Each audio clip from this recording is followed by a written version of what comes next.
శ్రీమాత్రే నమః. కొర్రలతో పప్పు పొంగలి చూపించబోతున్నాను. 1 గ్లాస్ పెసరపప్పు, 1 గ్లాస్ కొర్రలు తీసుకుంటున్నాను. కొర్రలు 6 గంటల పాటు నానబెట్టుకోవాలి. పెసరపప్పును నెయ్యిలో బ్రౌన్ కలర్ వచ్చే వరకు ఫ్రై చేసుకోవాలి. పెసరపప్పు ఫ్రై అయిపోయింది. పెసరపప్పును పక్కన పెట్టేసి ఇప్పుడు ఒక గిన్నె పెట్టుకుందాము.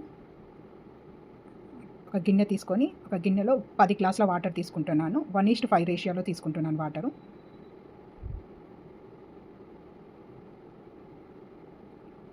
వాటరు మరుగుతున్నప్పుడు ముందుగా పెసరపప్పు వేస్తున్నాను. పెసరపప్పు ఫ్రై చేసాం కాబట్టి కొంచెం లేటుగా ఉడుకుతుంది. కొంచెం పెసరపప్పు ఉడికిన తర్వాత కొర్రలు వేసుకుంటున్నాము. చాలామందికి కొర్రలు త్వరగా అరగవు అనే అపోహ ఉంటుంది. 6 to 8 అవర్స్ నానబెట్టిన కొర్రలు తొందరగా అరిగిపోతాయి.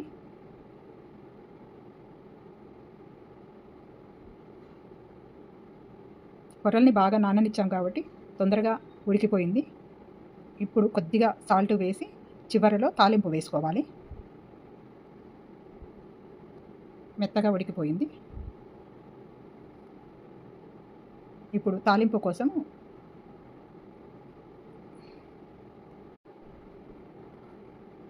2 పచ్చిమిరపకాయలు,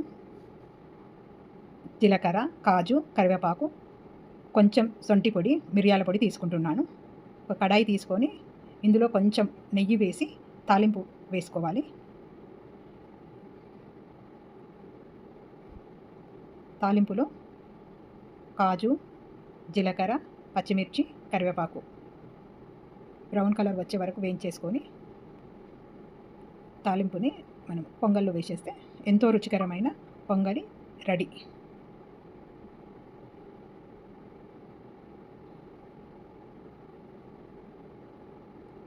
చివరగా జీలకర్ర, శొంఠి పొడి కలిపేస్తున్నాం.